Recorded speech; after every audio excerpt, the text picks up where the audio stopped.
Hey, everybody. Welcome. Okay, cool. Hey, everybody. Welcome to Ember NYC Project Night. We got a great program tonight. I'm excited to have Aaron here, who's going to lead us through a Cardstack workshop. We also have a very special guest with us in town from Boston, Ed Faulkner, who's done a bunch of the original work on the Cardstack project. So I was joking with him before the session that this is like being in a physics class and having Richard Feynman as your TA. And then I also want to say thank you to Chris C in the back for hosting us tonight. This is awesome. Thank you so much for putting this together. Jorge Davila is my co-organizer, Ember NYC, who helped organize and get this going, and unfortunately scheduled it when he was going to be out of town in LA. So he sends his regards, but I just wanted to say thanks to him as well for helping put this together. I have a couple of quick announcements, and then I'm going to turn it over to Chris to introduce Aaron and tell us anything else we need to know about the space.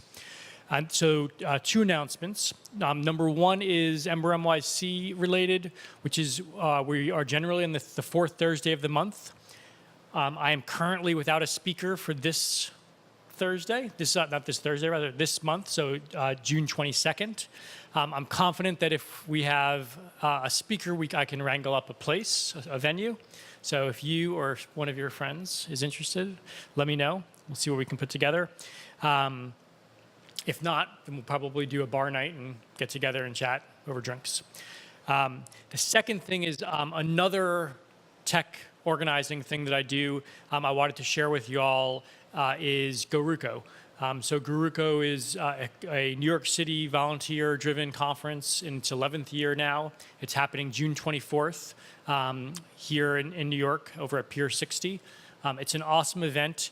It started off life as a Ruby conference and has gotten kind of more and more polyglot over the years, but comes at technology through a Ruby lens in some of the similar ways that Ember does, actually.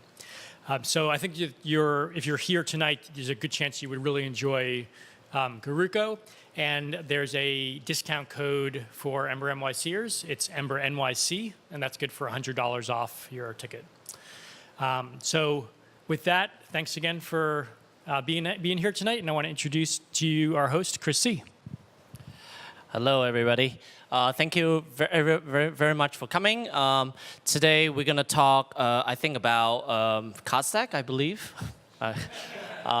So, we intended for Cardstack to be essentially a framework that we build on top of Ember, on top of tools that people use, and Node and other type of data sources that we think are good starting point for projects, so we can essentially not just have developer tools, but end user use it. We've seen other tools in the WordPress or Drupal ecosystem where you can install something on your computer and get up and running really quickly with an entire website that you can use. And I believe that Ember as a starting point for that is a really good thing. So today you're going to see the beginning of kind of like a project where you can start from scratch, but you can certainly imagine that with more contribution and things will grow in different ways. So this is certainly the first step for a lot of you guys on Cardstack. Let's get started. I have a couple disclaimers. I mean, a lot of this, I'll be showing some stuff off. I haven't done that much of the work involved. It's been a lot of, Ed and Chris and other Cardstack people. Even the demo app I'm going to show off is from the Ember Learning team. The rentals tutorial app, and Ed did most of the Cardstackifying of it, and I just added one little thing on top. And so the purpose of this talk is not to sell you on pulling Cardstack into your production app today. It's to get you sort of excited about what it can do for the future of web apps and empowering people to build things on the internet.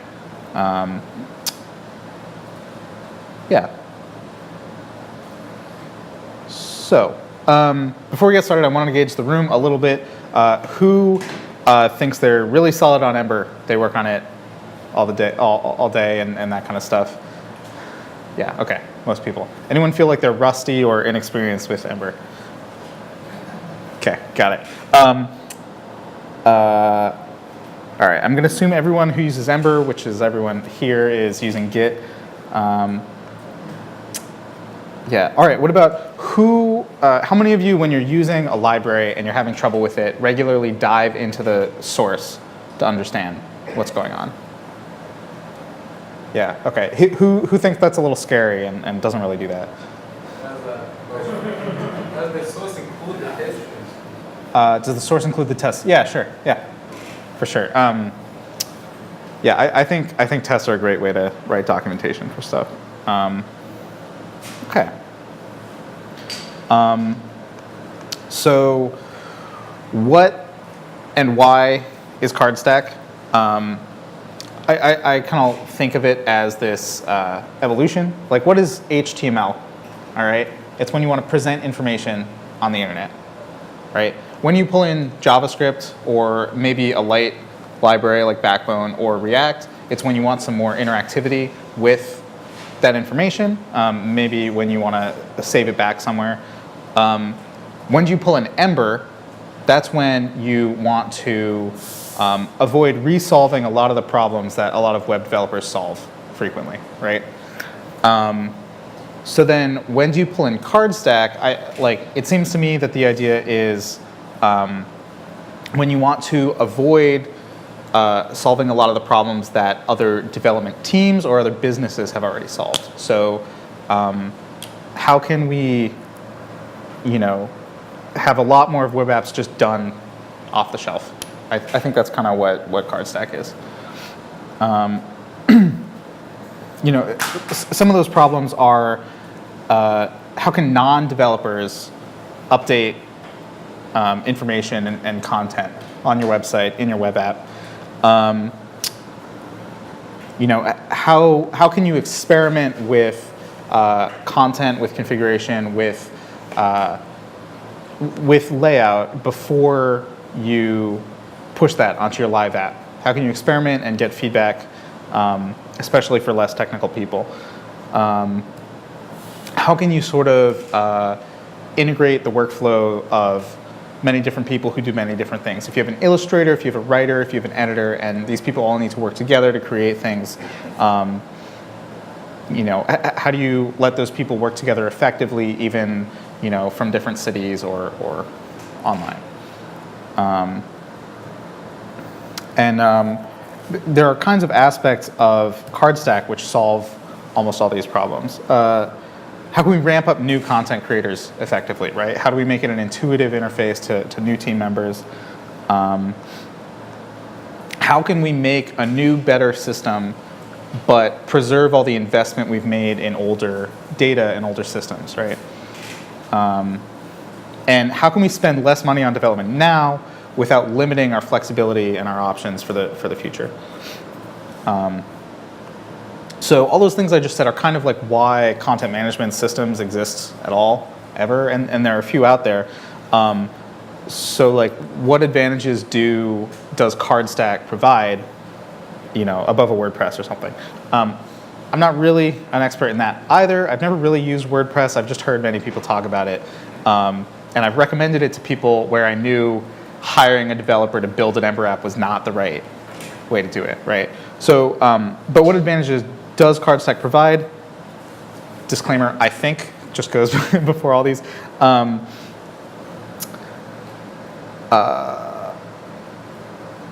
So a great plugin architecture. I know that WordPress provides plugins, but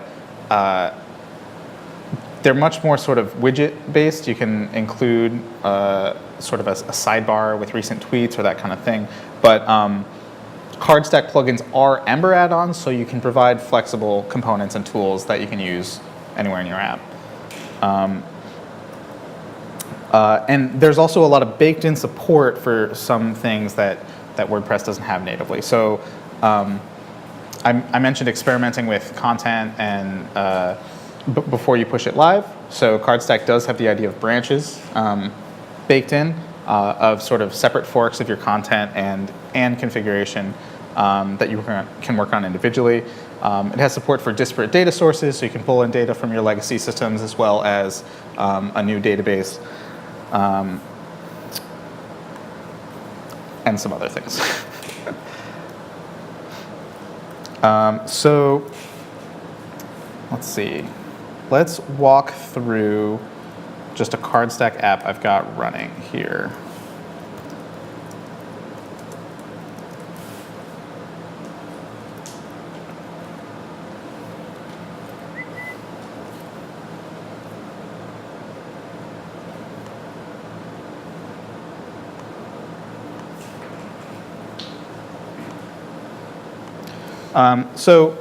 Some of you may recognize the, oh, it's not running. 1 second. Some of you may recognize the Super Rentals app. It's the tutorial app you build if you go through the Ember tutorial. I haven't built this because I have been doing Ember since before that tutorial existed, but one of my colleagues went through it recently and she said it was great. By the way, please interrupt with questions, corrections. Do you have a question, or is that just, what's up?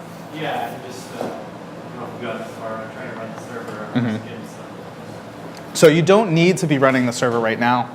The point was sort of to get the installs running while I'm talking, because a few of them take a while. Right, so the format of this whole thing, I just talked a bit about Cardstack. I'm going to walk through some of the features in an app.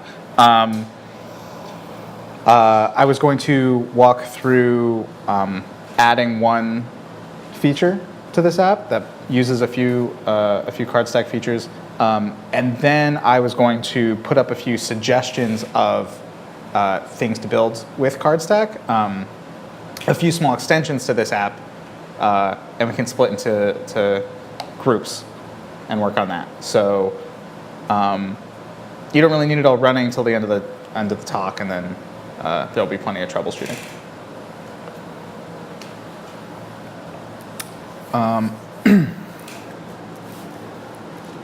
Yeah.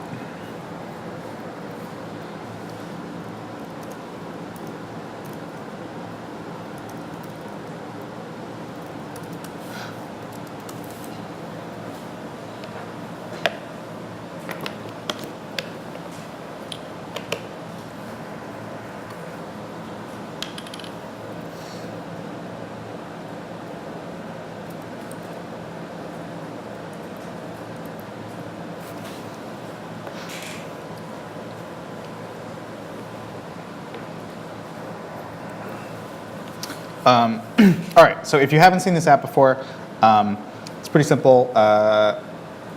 If you want to rent lodging when you go to a city, you can find one of these, right? And they've all got some information about bedrooms available and who owns it, and that kind of thing. And this exists all by its own, and right now there's nothing particularly Cardstacky about it that you can tell, right? But when you integrate the Cardstack tools, which is a pretty small installation that I'll walk through after, you get this little icon in the corner. And when you click it, you get these toolbars that pop up, right? So you'll see now we are on we're on the page for this rental property, and you can see all these properties in the corner, right? And these fields are all editable because they are part of our data model. And we can go in, and if we turn the editor on, we can edit any of these in place and save updates to the back end, supposedly.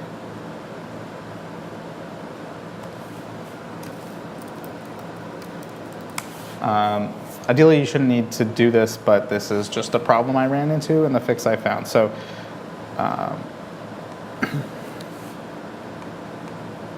yeah. If you specify the branch in a query parameter, then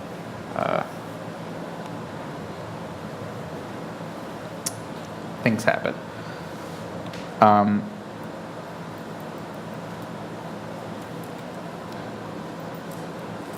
So I wanted to walk through adding an extra content type to this app. So adding, right now we've got rental properties, but I wanted to add a realtor associated with each rental property, right?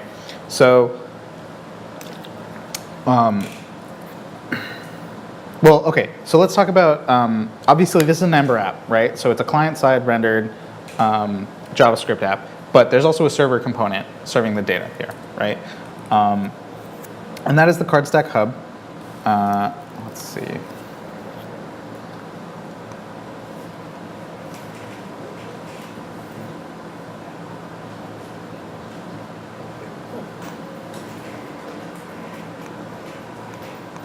Oh, here we go.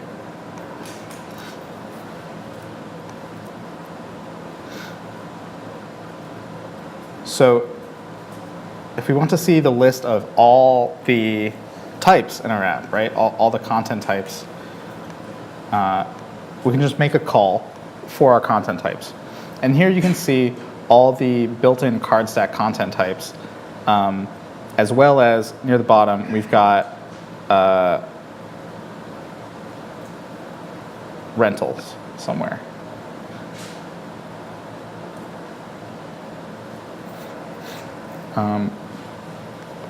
So while preparing for this, I was pretty ambitious, and I thought that I would be able to sort of live code and add this feature, but I just definitely can't right now. So I'm going to skip to that, and I'm just going to show the diff.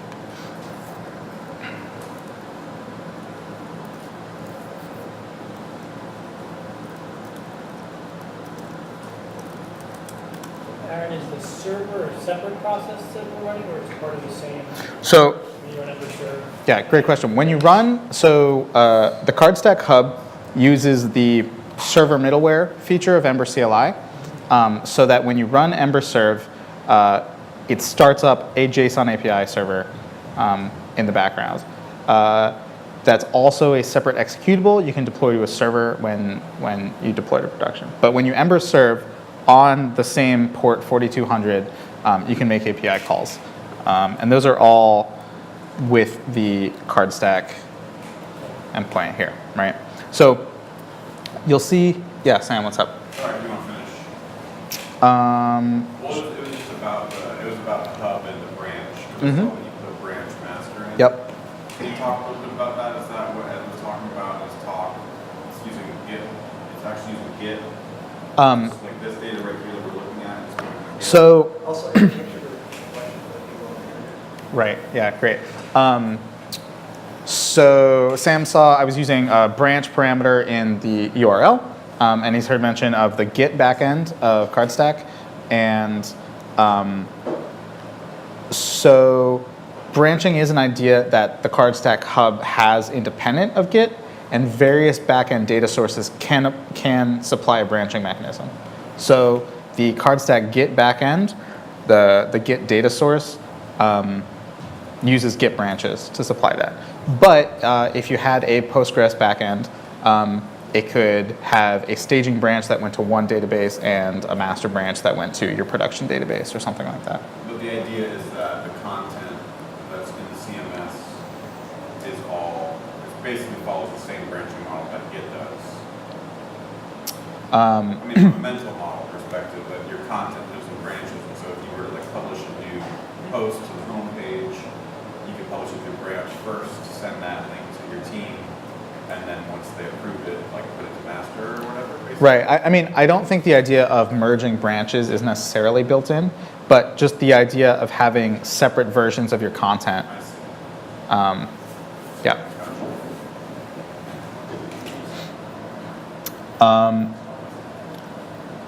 So here's the list of all our types in the systems, and any one of these types, you can get the list of those, right?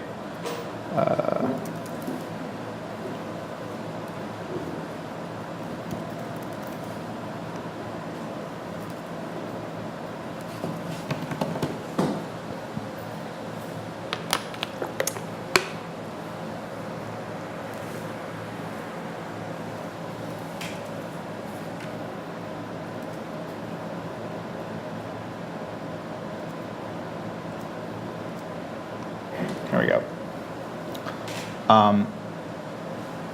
So you can see we can look at rentals, right?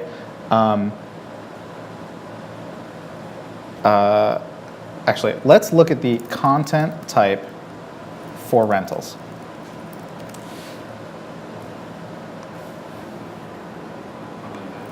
Yes, thanks. So the content type for rentals, right, if we look in the app, we've got a big old title, we've got an owner, we've got all these fields, and these are specified in the type as fields on the content type. So here you can see we have title, we have owner, we have city, we have property type, right? And these all have associated type information.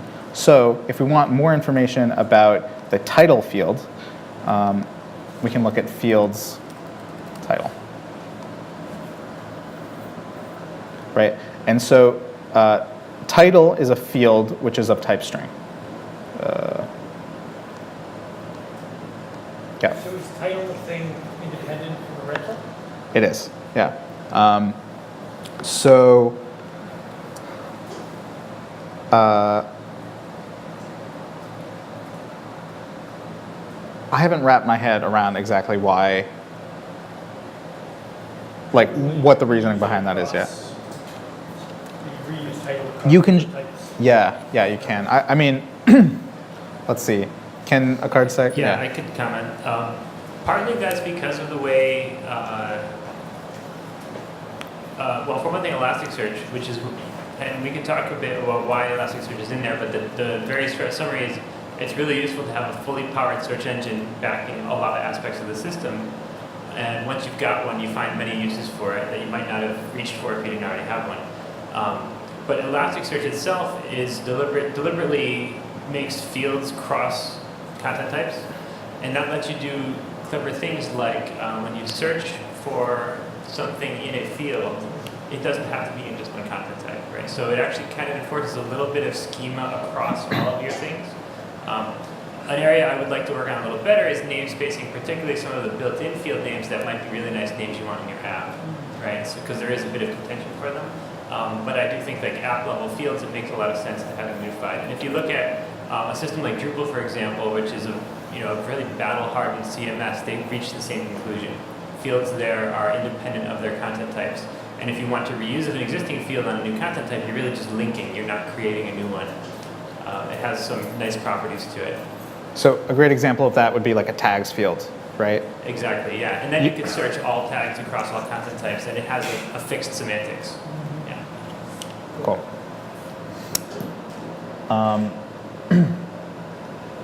Great. Let me real quick. Jeez.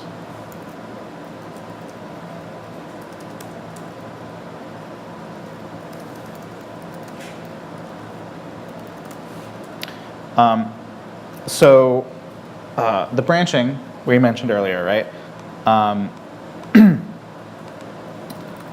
We can list rentals, right? And by default, this comes from the, we are using the Git backend, right? So this by default looks at the CS master branch of the same repo that you're developing in, right? So some of your, when you're developing early on an app, your data and your configuration can live side by side, and but there will be some configuration option to split that apart in the future. But if we look at all our rentals, right? By default, this is on the master branch, and if we'd like, we can specify a different branch. I think you're right. Just created it just now and rather than fixing it. Okay. If I restart the server, would it? Yeah.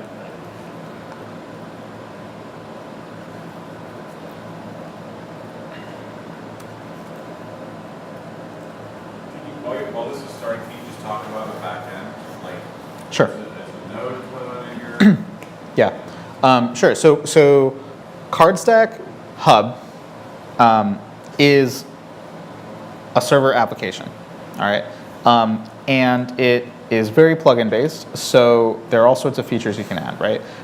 One thing you can add is a data source. The Git data source is the one you're going to want to start with when you're experimenting and that kind of thing. There is also, you can add response handlers, right? It's an HTTP server, and you can add response handlers with the middleware feature type. So a Cardstack plugin can provide all sorts of features, and there are a few supported kinds of features. One is data source, one is middleware. So there is a JSON API middleware that actually gives us all the handlers we're seeing here, right? Theoretically, you could also have a GraphQL middleware that handled GraphQL. But it's in Node. I mean, Node is It's Node, coordinating yeah. everything. It's node-based. Yeah, and the reason the hub is node-based is because Ember CLI is Node, and we want to piggyback on the Ember add-on ecosystem.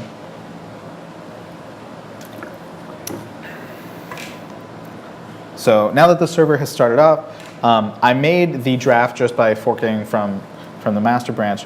But if we take a look at an individual rental, right now it's the same on draft and master, right? But if we'd like, we can modify this on the draft branch. And this is Postman. This is a great app for making HTTP calls to local or remote servers. Yeah. What's your question? Is that a Git branch or something you created? Is that A Git branch or something built into the Cardstack server? so because I'm using the Git data source, it ends up being a Git branch. But it's not tied to your code. It's not like you're doing. It's not like when you do that, your server is basically doing Git. So what happens? It really is. It really is busy doing Git, the server. And the reason for that CS prefix you've seen is just so that it doesn't stomp on the branches you're using. But if you run this code and you watch the changes Ari's going to make, and if you look in your actual repo that you checked out, you will see those branches are there. And so that's a good development mode way to get going. The expectation is that some kinds of data might want to live in Git forever, and it's fine for that to be a remote repo. It doesn't have to be a local one. Right? It also doesn't have to be namespaced under CS-. That's really just there to protect the developer when you're actively having this, both you and the server writing commits, so it's not stomping at each other. But yeah, so this really is, the server is actually directly crafting commits. It won't change your checkout at all because it's operating directly on the repo. So, so what happens is that the hub notices that you asked for this branch draft, and so when the hub queries all the data sources you're using, it says, give me results for the branch draft. And so the Git data source specifically says when they ask for things on the draft branch, prefix CS- and look for it in the local repo at the moment. But in the future, it can be remote repositories, or draft could hit a different SQL database from the other one. So for this example, it is tied to Git, but not necessarily. Oh, so this, it's not like if I have my own data source, it will be different. You could have your own data source, and rather than this referring to a Git branch specifically, it could hit a different database.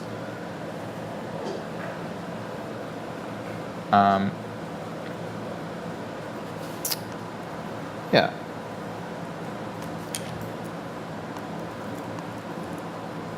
So we can patch just the data on the draft branch here.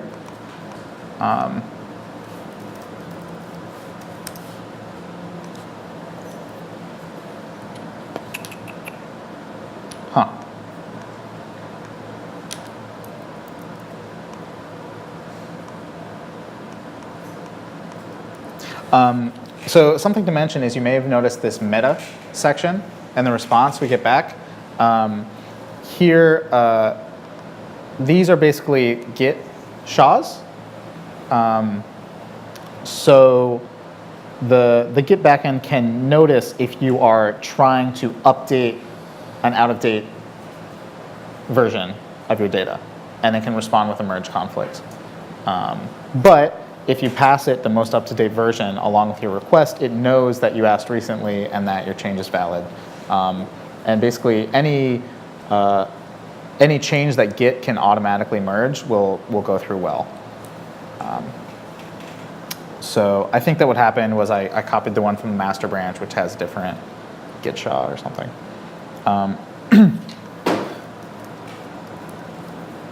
But if we update this here on the branch, on the draft branch, all right, that succeeded. So we get this again, and it says stupendous, and we get the master, and unfortunately, it's no longer stupendous. Let's see.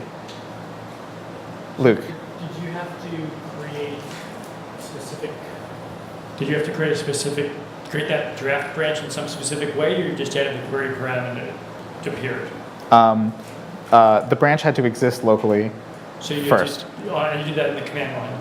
Or, I did that on the command line, okay, yeah. Got it.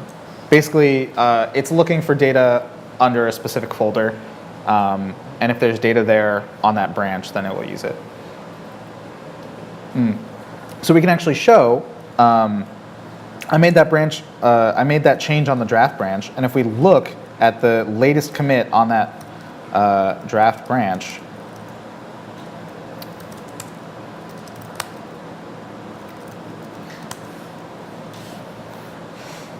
you can see this is the Git commit. Yeah.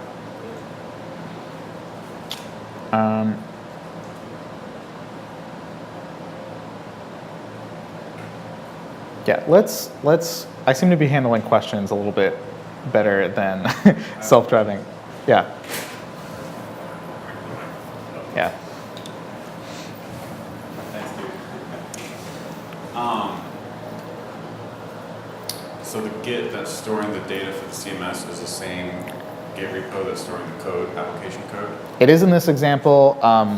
It won't necessarily have to be in the future. That's not a constraint of the architecture, that's just like the getting started, like local, like SQLite out of the box kind of get going. Right. Yeah, it's actually already configurable. If you look in this app, in the seed data that configures it, that's where the hub gets its initial setup, and then you will see that there is a data source content type created that points at this directory, and that's where it knows to get its Git from. And also the namespacing of it and the prefixes we talked about is all configurable. So it could be a Git repo anywhere. It could be a separate one.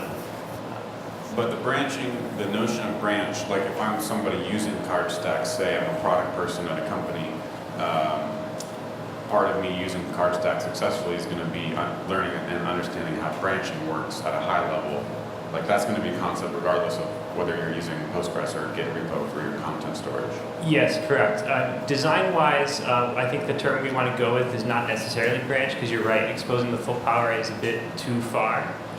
It's going to be much more about creating your own preview of the site and being able to work within that. And so a lot of the UI we're building, we're obviously building up from the bottom as Aaron's showing the infrastructural layers here that are going to make this possible. That's why this is obviously very developer-focused talk. Definitely the goal is to lay the foundations so that we can build great UI around all these tools and really show user-focused terminology and meaning and great design that makes this all work. Because that is absolutely missing, and you're absolutely right to highlight that. It's one of the key design challenges here. If I showed a little bit of that in the EmberConf talk, if you go back to that, where I had some UI for basic branch stuff, not all of it yet. Gotcha. So is the idea, most of the stuff I've seen from Cardstack has been editing within the context of the actual application. Is the idea to ever have like an admin panel for like end users to create revisions, or is it always going to be like in the context of? Because it seems like there's some things that we're, like you said, we're doing here in the command line because it's developer focused. But eventually, if you could snap your fingers and get to the ideal end state, would you have something like a WordPress admin panel? Some things, yes, because some things don't have a home in the real site. Like editing your schema is one of those things. And so, yes. the way the tools already work as an overlay where they kind of come in, you can imagine just expanding those bars wider to the point where you have a much more full screen experience to do something like manipulate content types. And also turn on and off your plugins and configure them. All those things definitely need screens. That is the goal, yeah. I remembered I would like to go quickly through the different feature types supported by Cardstack plugins right now. So yeah, these are the main types right now. So there are authenticators, right? A lot of real-world systems take authentication rules from various systems and put them together. So maybe you have one source of, you might have one database with your users and their profile information there, but a separate service which manages what they have access to. And you can create an authenticator plugin which merges those data sources. The sort of main data backend is a combination of writers, searchers, and indexers. So writers handle mutations to the API that make a change to a database, to some sort of data source, right? So the Git one has a writer that makes a Git commit, that checks there's no merge conflict and actually creates a Git commit on some branch. And then the reason that when you make a GET request for that same data later and get the updated data is because of some combination of searchers and indexers. Ed, can you talk about the distinction between searchers and indexers a bit? Sure. The distinction is pretty clear. It's just that indexers are for data that you want to completely slurp into Elasticsearch. So it's appropriate for everything that you want to have, like full text searchable, extremely low latency searched, pre-cached in the hub. And so writing indexers is intended to be easy-ish relative to trying to do things real time, because you can index your content at whatever close to real time you can achieve. But the speed of your indexer has nothing to do with the speed of your app. The speed of your app is all served out of Elasticsearch, which you can think of as a really fast cache. Right? So the indexers are what's slurping data into that Elasticsearch, which is internal to the hub. Searchers are there so that you can do data sets bigger than what you actually want to slurp completely into the hub. So when you implement a searcher, you're actually translating a direct, like for example, a JSON API request directly to one of your backends all the way for like a deep data set where you haven't pre-indexed at all. So a searcher is kind of in the critical path, and you'd use that for when it's okay to go all the way to the backend, either because the backend is really fast, or it's just a deep data set that's worth searching all the way back on.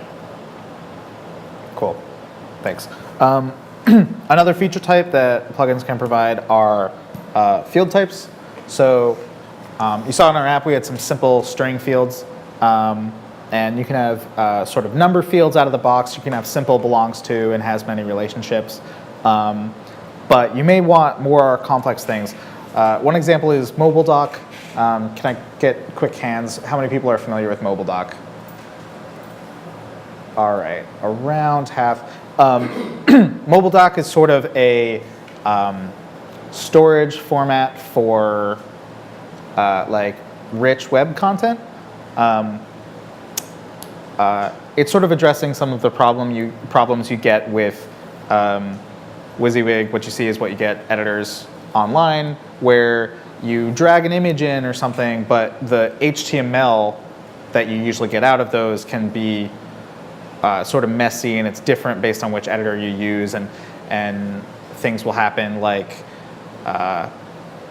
you can make a word bold and another word bold, and does it span the whole length, or is there like a weird bold tag that opens and closes within the words? Like some weird things happen. So mobile doc is just a nice storage format for rich web content.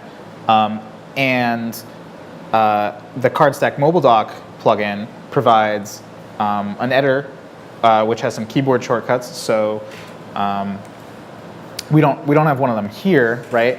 But when you use the mobile doc editor, you can click in here and basically type, and you can use Command B to make bold things. And even though it's stored in sort of this internal format, it becomes rich text searchable on the back end, because it's providing both front-end components and back-end configuration and code.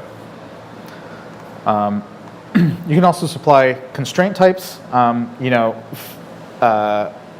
These field types can have constraints associated. So things like the fields cannot be null. I'm not sure, let's see, Ed, what do you envision as like other constraint types that might pop up in the future? Well, the only two that are there right now are not null and length. So you can have a configurable length constraint, right? But this is absolutely the place to do complex validations for your app.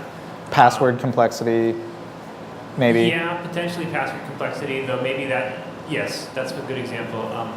The goal really is that all the stuff you would have to do very manually in, say, if you're writing an app in Rails or Django or something like that, where you're going to be implementing a lot of fairly imperative business logic-y things. The goal is to give you a very clear place to do that here, where it's inside of a plugin, and so we're inverting things a little bit, right? In the same way that when you adopt a framework like Ember, you get a lot done for you because you're just going to stay within the lines most of the time, right? And let the framework call you, right? That's one of the definitions people use for a framework is kind of whether it calls you or you call it. This is kind of similar in the sense that you don't have to implement a whole series of business logic. You just get to declare rules. And the nice thing about that is that then they're much more shareable with everybody else. So the goal is that you implement the constraints that you need as a plugin. Now it's very easy to share that. It should be a low bar to open sourcing that, and now having some really rich series of constraint plugins that other people will find useful. So yeah, I mean, the goal is that you should be able to constrain all kinds of things. Right now there are single field constraints, but they should also be able to be on the whole content type across fields. That's also going to be supported. Great. I mentioned middleware. These are basically HTTP handlers that go in your app. I think that they could probably sort of add information for further request handlers like middleware sort of classically does. But you could also add a GraphQL handler for a GraphQL endpoint, or something like a status handler which check the status of your Elasticsearch cluster or something like that. A pretty cool newer feature type that I haven't played around with too much yet is code generators. So the official example right now is the Cardstack models plugin. This automatically generates your Ember models from those content types inside the hub, inside your configuration. So in this app, I think there's a computed property we wanted on the rental, but if you don't need that, if you just want a model with the set of fields that you have in your content type, you can just install this and it injects that code into your Ember app. Nobody knows this yet because I didn't document it anywhere, but even if you need that CP, it still works. You can actually import and extend the generated models, and that all works. Yeah, there's just a path you need to know to import from. Yeah. Do you have any ideas of like other code generation that might happen in the future? Some of it is really just baking in config to your JavaScript, so that when people are thinking of configuring their plugins, some of that config needs to come across. For example, we had a plugin that spoke to some service, like a third-party authentication service or a third-party media storage service. It's nice to have that config baked right into your app, even though the user might be editing it in an admin panel in the hub, right? That kind of stuff. Cool. And another sort of feature type are messengers, and these are when you need to send a signal out of your app in some way. So you want to send email to users, some sort of Slack bot, some sort of web hook to an external service, all that kind of thing.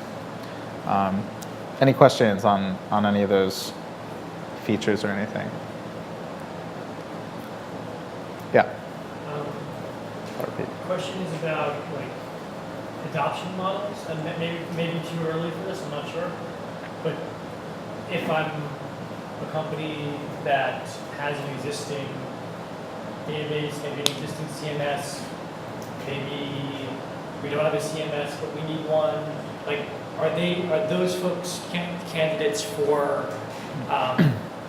to be users of Cardstack? Does it need to be a greenfield project? Like, how do you see that today, if it's not too early to theorize about it? I mean, so definitely part of the, having these plugin-based writers and searchers and indexers are the idea that you can integrate with any old system with a small amount of custom code. So, I don't think you would be able to adapt like an existing front-end application that wasn't an Ember app. You could potentially, if it was an Ember app, you could potentially integrate there.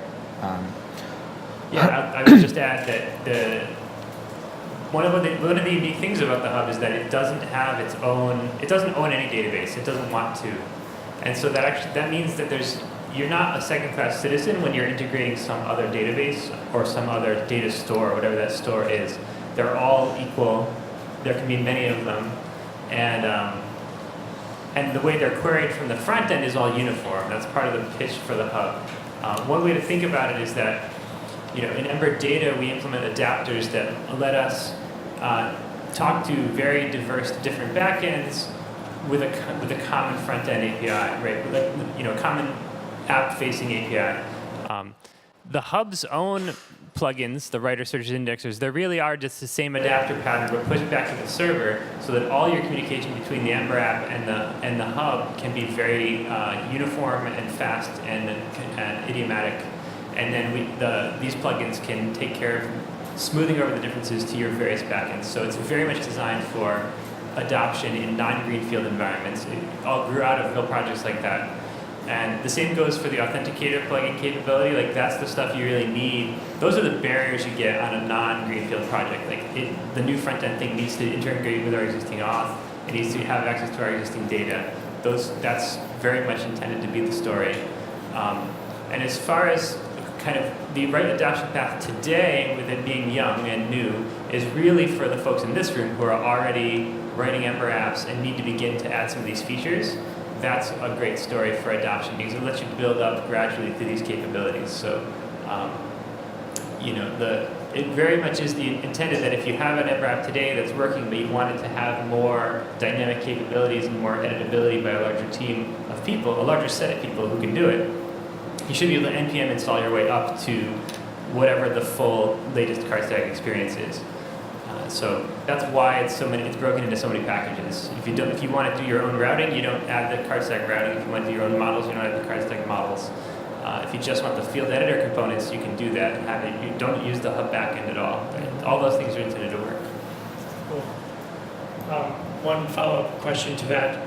So, if you want kind of the maximum Cardstack Experience, then it sounds like the key piece to either implement or maybe off the shelf, but I guess if you have an existing database, it's probably going to be some degree of implementation, is in that writer, searcher, indexer layer.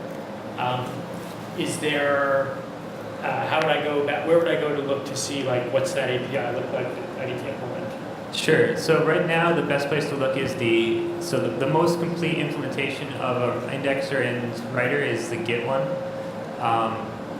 There's a searcher for GitHub users in the GitHub auth plugin that exists. So right now, it's really a question of following examples more than anything else, and we definitely intend to document them as they stabilize and as we get more folks on with their hands on the code.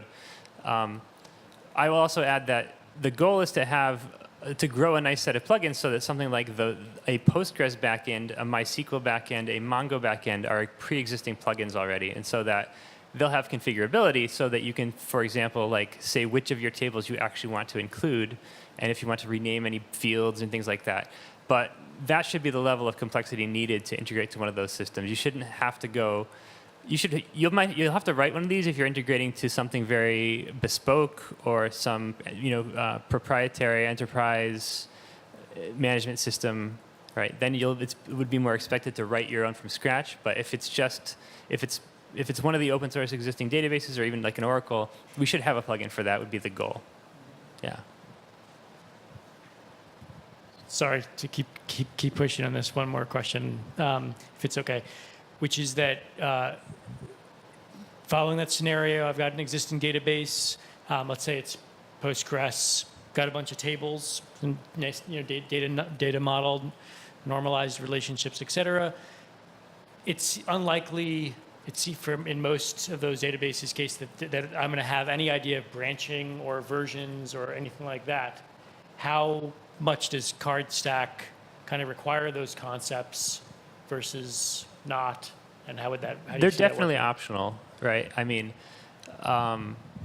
the goal is that it should all work with none of that, and it's a bug that he had to put branch equals master there at all. It should work if there's just one. The concept is definitely baked into all the layers, because when you need it, it's very hard to retrofit on later.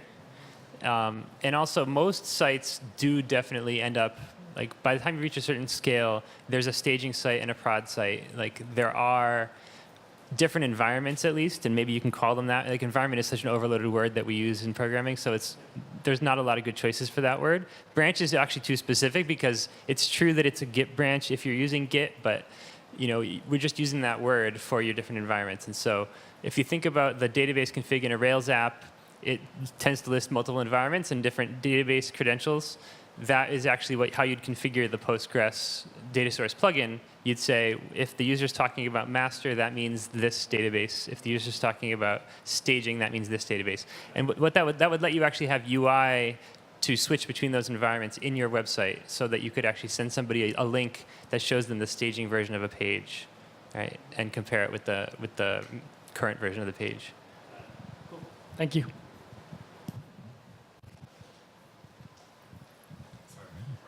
No problem. Kind of related about the data side and just integrating it with an existing system. So I get how you could have a plugin or adapter that would cover your existing database, and if it was normalized and everything, it could work.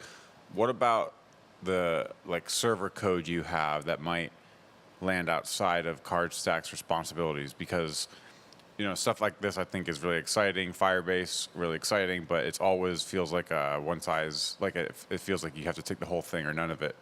And like Firebase I've used before, but then when you need your own authentication stuff, it's it's hard. So Sure. So I would suggest two possibilities.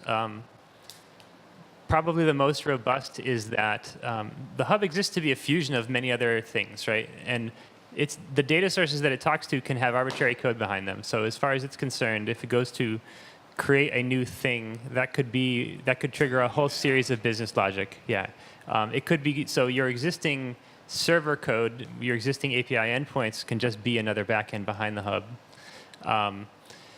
And if you and to the extent that you actually don't even want to try to map them to REST semantics, although I think that most of the time often there are good ways to do that. Even if you didn't want to do that, then you could add a middleware plugin to the hub that would just do the right thing back to your backend. And now at least you're still keeping that all integrated with the auth system and all that stuff. Doing a data source plugin is even better, because then you get kind of a searchability and stuff off the data coming out of your feed. The other option is if it's already if it's a Node app, it's an Express app or a Koa app, one of these things. The hub is all mountable as middleware. So I've already done one project where I kind of integrated the hub into an existing Node app by just mounting it under a subset of the URL space, and that also works fine. That's how it works inside of Ember CLI, actually, right? So that's why it just mounts itself under the /Cardstack name when you say Ember S, and it can do that too. So to the extent that you want to handcraft an app, that's never precluded. Right? yeah, so that makes sense to me with the Node side of it. Let's say you have a Rails server, it sends emails or kicks off video encodes. So that would just be like you would add some route handlers that would hit your Rails server. Let's say it was really complicated Rails server in an existing company. You couldn't just take out those parts and make them Node endpoints or whatever. Yeah, you could do it as specific endpoints, or I would actually try to map them so that they're writers, so that, like, for example, a video encode is actually mapped to some nice JSON API semantics with a create, and JSON API has status codes for, like, I've accepted it, but I'm not done yet, and here's the URL to check to see if it's done. So you can implement all of that over kind of JSON API semantics, so that the front-end app has a really nice API to use talking to the hub, and you get to take advantage of all of the, you're still in the system, you're still under the same auth regime and all that. One thing that we didn't really say explicitly about auth, but I think is powerful when you're integrating systems like this, is that the most powerful way to deploy the hub is where the hub itself is trusted by your backends, and it implements its own auth. Auth kind of has to be right at the very front, because sometimes it spans many data sources. So the hub implements its own auth. It has pretty rich system for declaring grants of who can do what, and how do you find out who's in what group and all that stuff. So, in a case like that, you could have the hub be a user of your existing backend APIs with enough privileges, and then do the right things.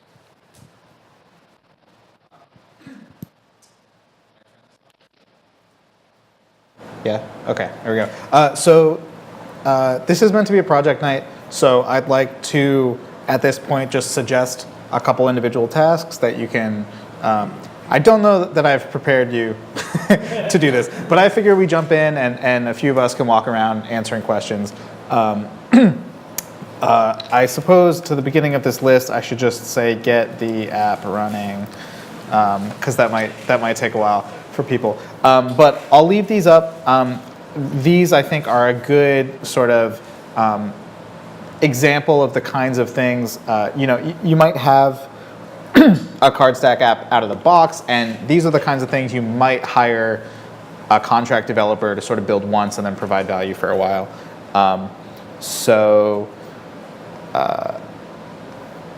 Yeah, if any of these appeal to you, you should try to get started and raise your hand if you're having any trouble. Does anyone feel like they have any burning questions that the whole group would benefit from? Or let's see, is anyone particularly lost about any or skeptical about anything we covered so far?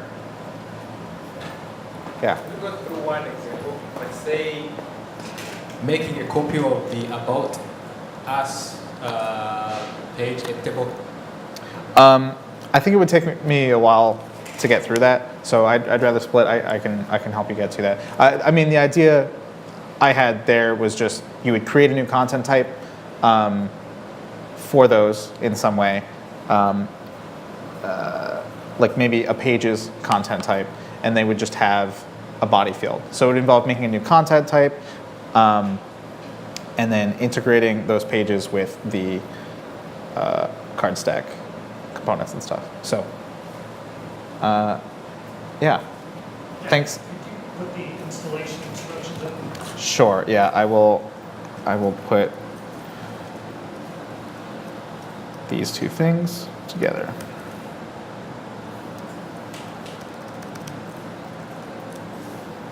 Yeah, I would suggest people should try to get it running, and Aaron and I can go around and help people debug what's not running, and then once you get to that point, then we can, get together heads in little groups and work on any of these things that people find interesting, and point you to at least learn where the pieces are. Because even if you don't get to implementing a whole feature, learning enough about what you're seeing in the code and where things are could be really interesting. It could get you on the path to using this and contributing. So. All right. Thanks so much for bearing with me, everybody.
Testing, testing. Hey, everybody, can I get your attention for a second here? So we are going to wrap it up in a few minutes. But before we do, I'm just going to have Chris show us a couple of screenshots, I think, about what's coming up next. What's the roadmap look like for this stuff? And then we're going to wrap it up and say thank you to Chris for hosting us and give him his space.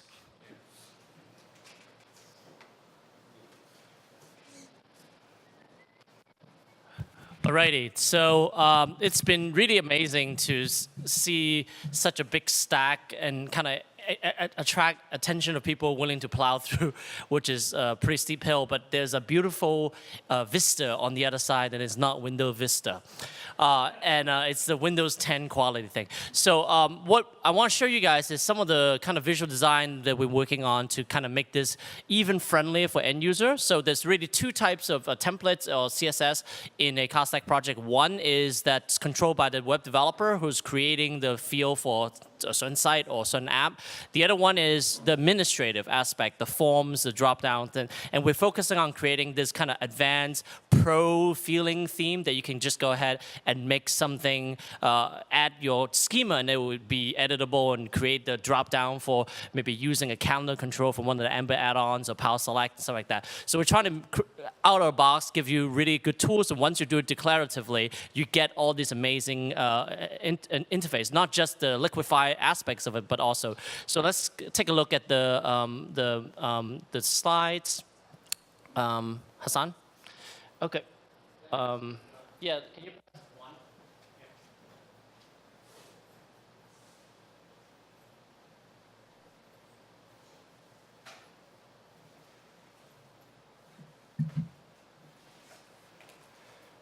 Okay. Let's watch over there. It's going to be roughly over there.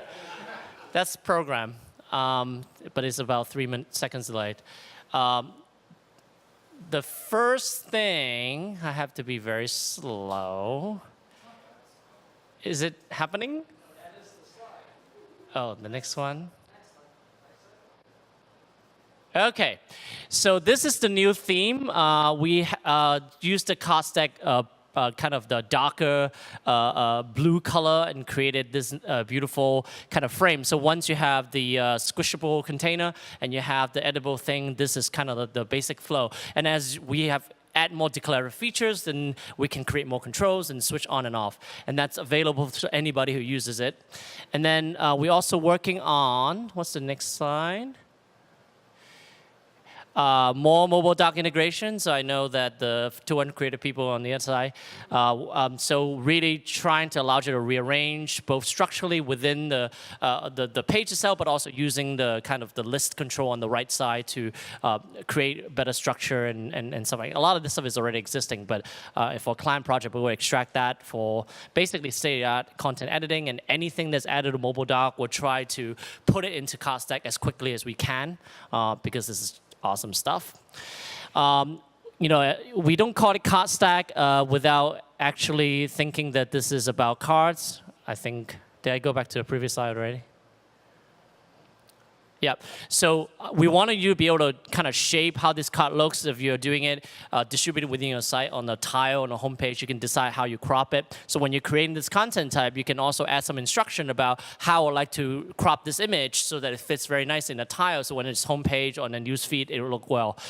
If we, and this is what we're looking for help. We also want to do this cropping for open graphs or for any type of things where syndicate outwards. You can actually use this control to figure out what your paddings is and then generate using a Cloudinary or image IX or something like that, and to create an image and actually have that derived from your full resolution image in your media library, which is the last thing. We're adding this feature where you can actually use the same Elasticsearch capability to, without having to write any template, be able to search and filter all the things you find, and then when you want something, you can just drag it or pick it and put it into your page. Because it's the same IDs, the same content type, just like out-of-the-box UI that your user and you can use to construct this. So these are the things that's coming, and we're obviously looking for contributors to help work on the front-end aspects of it, or to do some of the more plumbing and wiring, or help design the APIs to make this a little bit more general purpose. So let's see. And this is the all important information. Can you go to the next one? Is it right there? Oh, yeah, looking for contributor. Spoiler alert. So this is all the stuff you guys need to know. And if you need anything, just email me. You can find Ed, EF4 or EAF4 if EF4 is not available or something. And we'd love to have kind of your help in making this happen. I think the Ember ecosystem has a lot to offer the rest of the world. And hopefully Cardstack can be one of the ways where the out-of-the-box experience with Ember is a working application. And then they say, hey, how do I extend this? And it's like, I'm so glad you asked. This is the good part. It gets better. Whereas most out-of-the-box product, the question of how do you extend it, it gets worse. So I think we need to go out there and just promote this new vision. And hopefully that will bring Ember to more people and then make people excited about what we have built and what we will continue to build. So thank you very much for coming. And it's been a joy to host you guys here. Thank you.